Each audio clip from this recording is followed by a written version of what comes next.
Buenas noches con todos los que nos siguen. Buenas noches también, Agustín. Nuevamente es un gusto tenerte con nosotros. Y bueno, como siempre agradecemos tu tiempo y tu disponibilidad para darnos este espacio y poder realizar esta breve entrevista informativa. Gusto para mí poder acompañarlos esta noche y gracias por tenerme siempre en cuenta. No, gracias a ti definitivamente. Bueno, Agustín, en las próximas semanas nosotros seremos partícipes de esta dura contienda entre los principales candidatos a ocupar el sillón presidencial.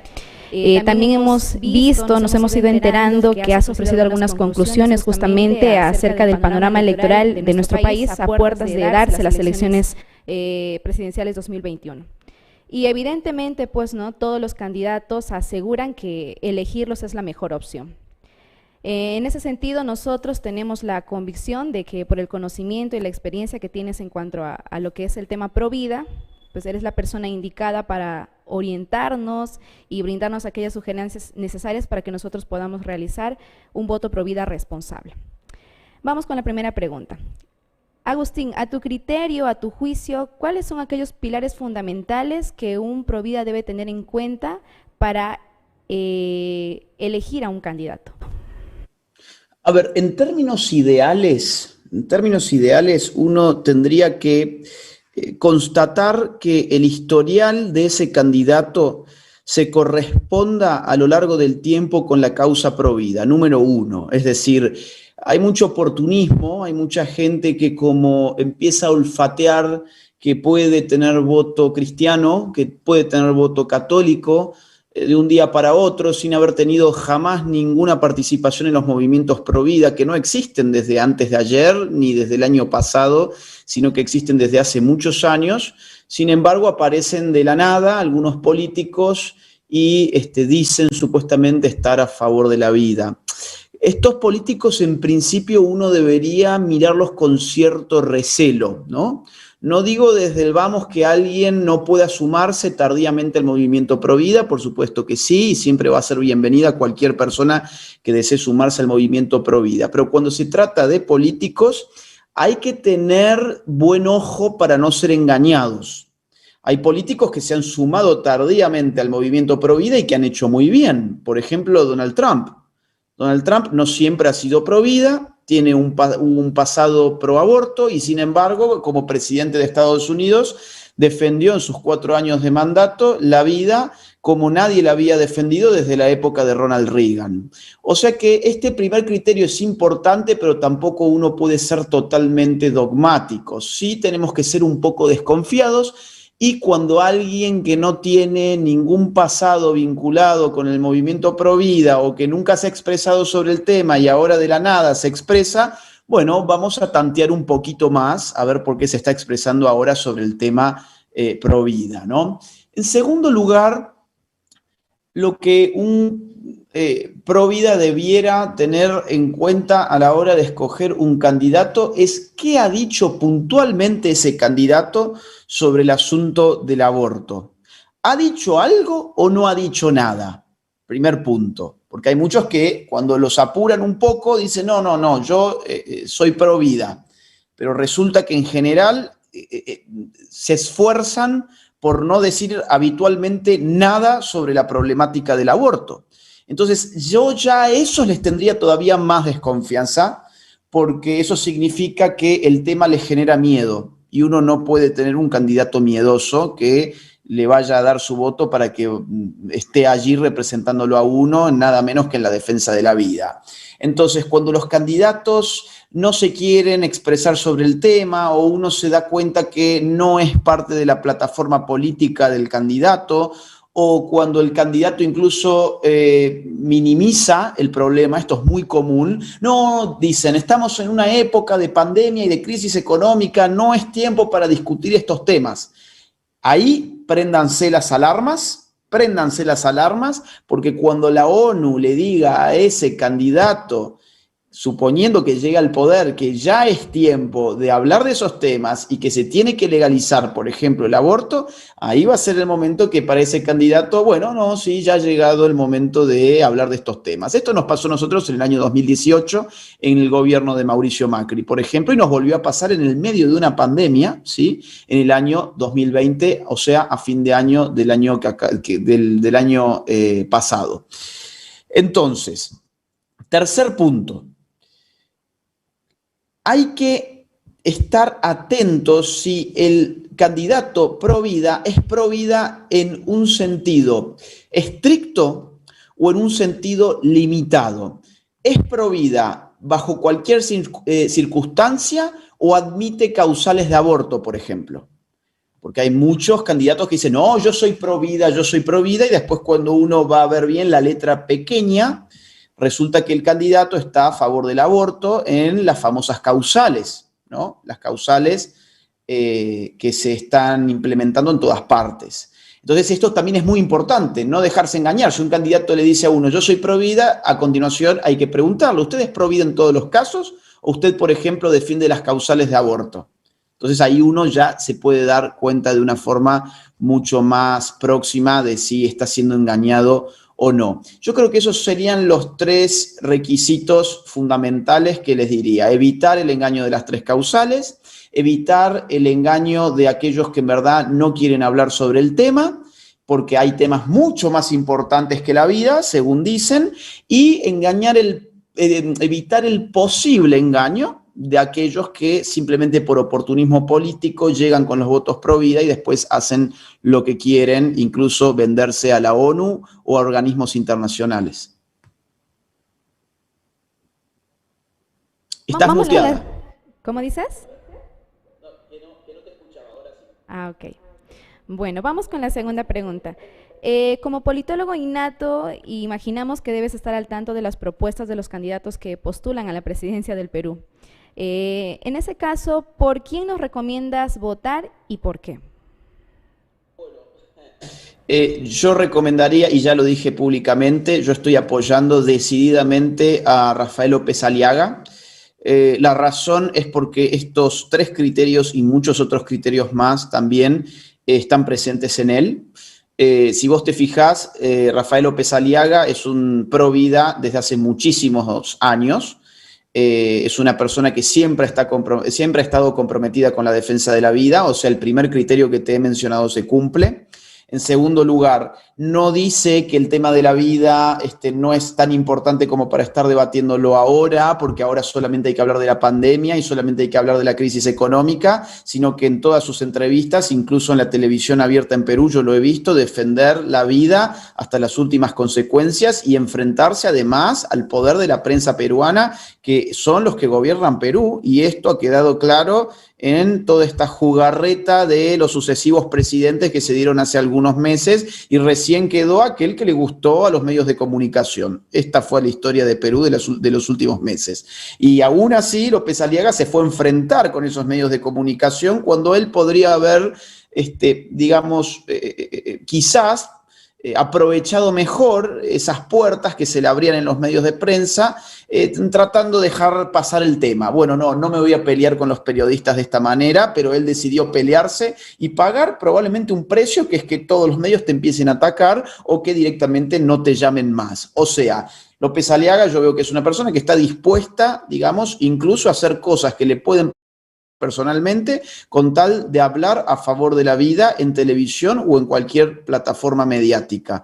Entonces, el segundo requisito que te dije recién, de que el candidato pro vida te tiene que hablar de la vida y no puede hacerse el tonto y no puede venir con excusas de que no, ahora no es tiempo de hablar de estas cosas, en otro momento, no. Acá este es un tema central para todos nuestros países y lo vamos a discutir, y yo encuentro que López Aliaga va por ese camino. Y el tercer requisito que yo te dije de las causales también se cumple en el caso de Rafael López Aliaga, en cuanto a que él se ha expresado en contra de las causales de aborto. Él es un pro vida real, no es un provida, digamos, de cartón que anda allí vendiendo mentiras a la gente. Y además de esto, tengo otros motivos por los cuales me parece un buen candidato, que es que además de la causa pro vida, respalda la causa pro familia, la causa de con mis hijos no te metas, está en contra de la ideología de género, está en contra del globalismo, está en contra de la injerencia cultural de organizaciones internacionales que están tratando de dominar y destruir nuestra cultura, nuestras patrias. Es un empresario muy exitoso que no tiene nada para ganar siendo presidente del Perú. Él es una persona de mucho dinero que no va a ir a hacer dinero a la política. De hecho, tengo entendido que ha tenido un gran problema recientemente por haber ofrecido como donación su sueldo como presidente. A mí me parece un gesto patriota y de respeto a los que pagan impuestos, que un presidente devuelva su sueldo cuando sus ingresos vienen por otro lado, digamos, en calidad de empresario en este caso, por supuesto. Entonces, el gran problema de la corrupción que tiene Perú, yo creo que puede ser también solucionado con un presidente como Rafael López Aliaga, por lo que te digo, no tiene ningún incentivo ni económico ni moral para ponerse a robar al Estado, ¿sí? O sea, a los contribuyentes, porque no está haciendo esto por razones económicas. Su vida económica está totalmente solucionada porque es un empresario muy exitoso y no está buscando allí dinero, está simplemente buscando servir a su patria. Entonces, a mí me parece que un candidato así, en un país con tantos problemas de corrupción, donde Odebrecht ha hecho de las suyas, ¿sí? Donde están viviendo el vacuna gate, además, tener un candidato así que sea virtualmente incorruptible, ojalá en Argentina pudiéramos tener un candidato de esas características. Así que por eso es que yo he decidido apoyarlo a él públicamente. En cuanto a los partidos con ideología LGTBI y pro aborto, ¿cuánto daño moral y social pueden causar en el Perú? Un daño enorme, el daño que están causando en todos los países donde esas ideologías dominan. Resumirlo en poco tiempo es difícil, pero voy a tratar de pincelar algunas aristas. A ver, cuando esta ideología domina se empiezan a perder las libertades. ¿Qué libertades se pierden? Se pierde la libertad de educar a tus hijos en los valores de su propia familia. Se pierde la libertad religiosa, porque ahora ocurre que la religión violenta los derechos LGBT, tal como lo ha dicho recientemente incluso la ONU. Se pierde la libertad de expresión, ya que se empiezan a censurar todas las voces disidentes respecto de la ideología de género. Se pierde la libertad de cátedra, empiezan a echar a los profesores que no se arrodillan a la ideología de género. Se pierde la libertad profesional y la libertad científica. A los psicólogos, por ejemplo, se les empieza a prohibir ofrecer terapias psicológicas a pacientes o a personas que voluntariamente quieran ir allí porque no se sienten cómodos con su orientación o su identificación sexual. Se empieza a perder también más libertades económicas porque toda esta ideología se financia siempre con más y con más impuestos de los ciudadanos. Y más allá de la libertad, también se empieza a sentir esto demográficamente, porque estas ideologías son un atentado contra las tasas de natalidad, son una forma, de hecho, de reducir la población en los países que los países desarrollados llaman países subdesarrollados como los nuestros. Esto es lo que se está intentando precisamente con el tema de las políticas abortivas, con el tema de las políticas LGBT, la confusión sexual en los niños. Se empieza además a generar una guerra social entre los sexos porque se les empieza a enseñar a las mujeres que los hombres son sus enemigos, que tienen que estar resentidos con ellos, que todos los hombres son violadores, que todos los hombres son femicidas, que todos los hombres son golpeadores, que están dominadas las mujeres por el patriarcado, que les da todos los réditos y todos los privilegios a los hombres y que esclaviza y oprime a todas las mujeres. Estos son cuentos de ficción que ya hemos desmontado en una conferencia que hemos dado con ustedes recientemente. Son cuentos que, sin embargo, empiezan a permear en la conciencia de las personas, empiezan a destruir a nuestra cultura por dentro, empieza a enemistar a la sociedad, empieza a confundir a la gente, empieza a confundirla respecto de su identidad, empieza a, como te decía recién, a resentir a las mujeres y a culpabilizar a los hombres que terminan con la autoestima destruida, terminan con problemas incluso de confianza personal, terminan siendo culpados por cosas que ellos ni siquiera han hecho, y terminan derrumbando su virilidad. Entonces lo que termina quedándote es una sociedad disgregada, una sociedad de gente muy débil, una sociedad sin familias unidas, una sociedad que no tiene patria, que no tiene destino y que no tiene futuro. Y por supuesto que ha perdido su libertad hace rato.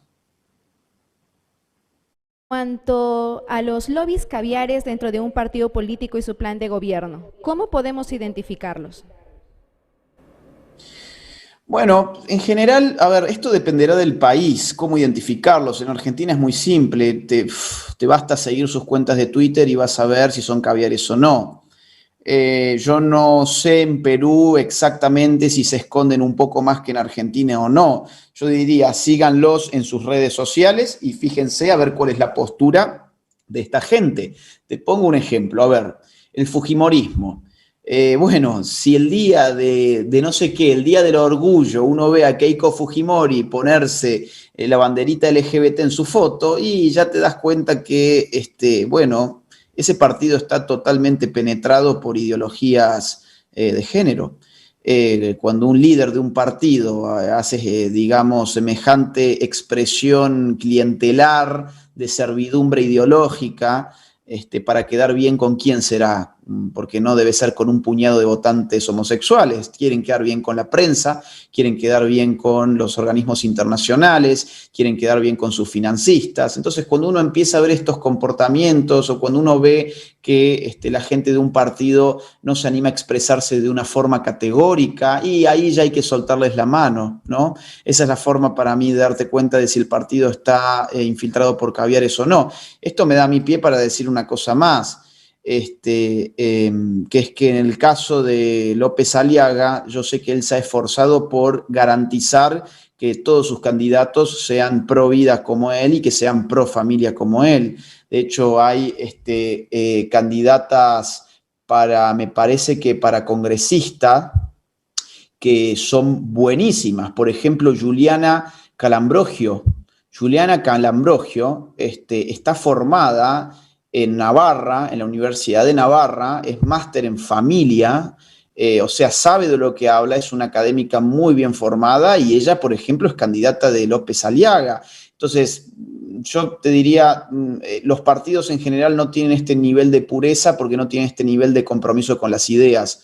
Aprovechen que tienen un partido que realmente tiene compromiso con las ideas y no compromiso con el robo. Agustín, ya para finalizar y cerrar con broche de oro, ¿qué alcance podrías darnos respecto a la Agenda 2030? Consideramos nosotros que los que nos están escuchando, los que nos están siguiendo, es importante despertar el interés en ellos justamente por toda la repercusión que va a tener esto a nivel mundial. Te escuchamos.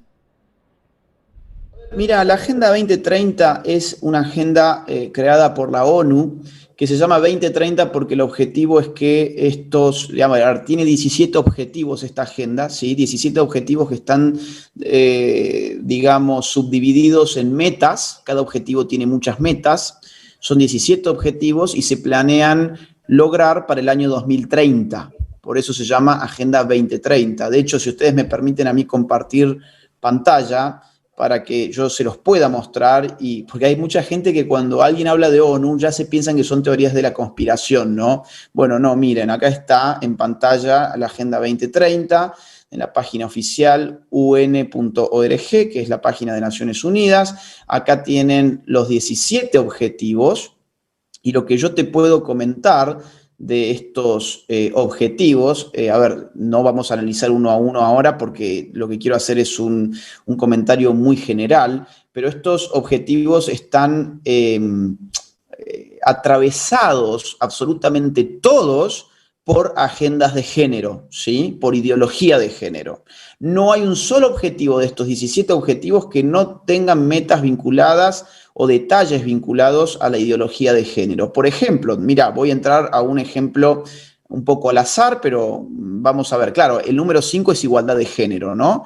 Siempre planteada en términos de ideología de género. Pero, por ejemplo, agua limpia y saneamiento, ¿sí? Uno puede pensar, bueno, qué lindo objetivo, agua limpia y saneamiento, todos queremos agua limpia, nos parece espectacular. pero cuando uno ya empieza a leer, ¿no? Bueno, acá el COVID, qué sé yo, y uno va a los datos destacables, por ejemplo, fíjate esto, datos destacables. Las mujeres y las niñas son las encargadas de recolectar agua en el 80% de los hogares sin acceso a agua corriente. Y uno dice, ¿y este dato qué se supone que significa este dato? Porque en verdad esto está acá puesto para señalar una suerte de injusticia. Las mujeres y las niñas están siendo explotadas porque son el 80% de los hogares sin acceso a agua corriente las encargadas de ir a recolectar el agua, mientras seguramente los hombres estarán tirados viendo la televisión o disfrutando de una serie de Netflix. No. Probablemente en ese 80% de hogares, mientras las mujeres van a buscar el agua, los hombres están buscando el pan, ¿no? Y esto evidentemente aquí no se dice porque todo está siempre pensado para dar la sensación de que las mujeres sistemáticamente están sufriendo injusticias en todos los planos. Lo que obviamente acá no te dicen, por ejemplo, es que el 80% de los accidentes laborales y de las muertes laborales en el mundo las padecen los hombres.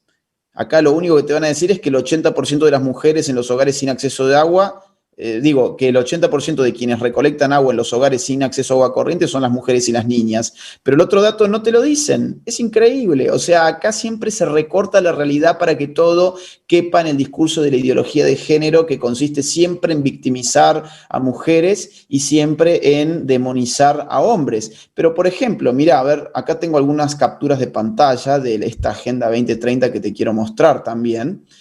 No sé si se está viendo, sí o no. ¿Se estará viendo ahora? Sí, se está viendo, no te preocupes, se está viendo. Porque yo, ok, ¿se ve esta que dice arriba metas del objetivo 4? Sí, dale, se ve. Sí, ok, dice por ejemplo metas de a ver, mejor, ¿sabes qué? La voy a poner en donde estábamos. Vamos, para que vean que la saco de la misma página, porque por ahí, vamos a ver, por ejemplo, educación de calidad, ¿no? Uno dice, bueno, qué bueno, vamos a tener educación de calidad. Vamos a ver las metas. Vamos a ver las metas de la educación de calidad. Ahora, fíjense, por ejemplo, el 4.7. Dice, de aquí a 2030 hay que asegurar que todos los alumnos adquieran los conocimientos teóricos y prácticos necesarios para promover el desarrollo sostenible. No se sabe qué es qué es el desarrollo sostenible, no se dice en ningún lado, ¿no? Para promover el desarrollo sostenible, entre otras cosas, mediante la educación para el desarrollo sostenible y los estilos de vida sostenibles. ¿Y eso qué se supone que significa? Son todas palabras vacías. Los derechos humanos, la igualdad de género, la promoción de una cultura de paz y no violencia, la ciudadanía mundial y la valoración de la diversidad cultural y la contribución a la cultura al desarrollo sostenible. O sea, 20 veces la palabra sostenible que nadie sabe ni qué significa en este contexto. Y ahí tenés, por ejemplo, algo que a mí me escandaliza, que es ser educado para la ciudadanía mundial. ¿Pero cómo? Si yo soy un ciudadano del Estado argentino, vos sos una ciudadana del Estado peruano, ¿qué es eso de la ciudadanía mundial? ¿Será que acaso vamos a pasar a ser ciudadanos de un gobierno mundial para el año 2030? ¿Y que van a empezar a adoctrinar a los niños para que sean ciudadanos mundiales en vez de ciudadanos peruanos o ciudadanos argentinos o ciudadanos chilenos o ciudadanos mexicanos o ciudadanos ecuatorianos, etcétera, etcétera? Obviamente acá también dice que hay que educar a los alumnos para la igualdad de género, la diversidad y todas estas palabritas que ya sabemos qué es lo que significan, obviamente. Y también los quieren, digamos, adoctrinar en los temas de aborto. Por ejemplo, meta del objetivo 5. Meta 5.6, la vamos a ver desde la página oficial para que vean que esto no está alterado. Vamos a ver. 5.6. Metas del objetivo 5. 5.6. Fíjate esto, qué interesante, ¿sí? 5.6. Asegurar el acceso universal a la salud sexual y reproductiva y los derechos reproductivos según lo acordado de conformidad con el programa de acción de la Conferencia Internacional sobre la Población y el Desarrollo, la plataforma de acción de Beijing y los documentos finales de sus conferencias de examen.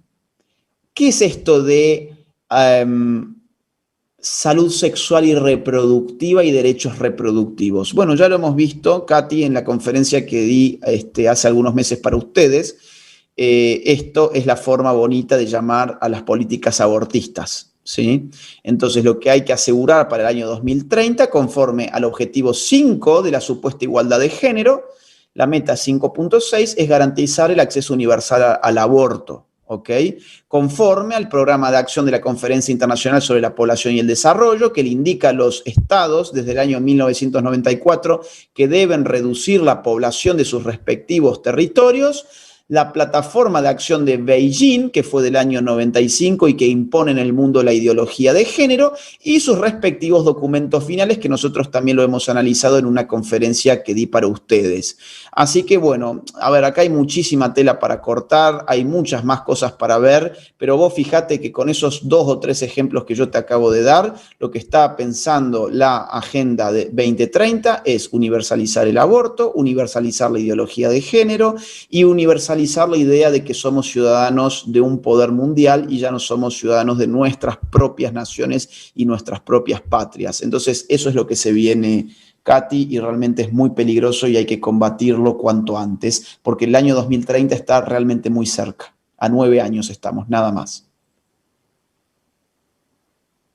Así es. Bueno, impresionante el alcance que nos acabas de dar acerca de esta Agenda 2030, pero justamente esa era nuestra intención, ¿no? Despertar, como te mencionaba, los que nos están siguiendo ese interés, ¿no? Para conocer y, ¿por qué no también, ¿no? Para formarnos al respecto y para darnos cuenta que en realidad esa lucha pro vida, pues, va a ser mucho más fuerte de lo que es ahora, ¿no? Bueno, Agustín, hemos acabado, te agradecemos como siempre que nos brindes tu tiempo justamente para siempre estar ahí dándonos los alcances más precisos acerca del tema, en este caso respecto a las elecciones presidenciales que están aquí cerquísima. Te agradecemos muchísimo y bueno, ¿no? Ya sabemos por quién votar, creo, según la sugerencia de Agustín Laje. Agustín, muchísimas gracias y como siempre esperamos volver a contar contigo. Muchas gracias a ustedes, gracias por la invitación. Les mando un fuerte abrazo a la distancia, mucho ánimo para las elecciones. Vayan a votar, difundan los mensajes pro vida a la gente que puede estar confundida y no sabe muy bien a quién votar. Militen por los candidatos que son realmente pro vida. En mi opinión, en mi humildísima opinión, creo que ese candidato es Rafael López Aliaga. No dejen este video simplemente para ustedes, de los que del otro lado estén, ayuden a difundirlo entre sus amigos para que puedan obtener también esta información que es muy importante de cara a las elecciones que vienen en el Perú. Te mando un beso grande, Katy, y gracias por la amabilidad de siempre. Gracias a ti, Agustín. Dios te bendiga. Nos vemos hasta la próxima ocasión.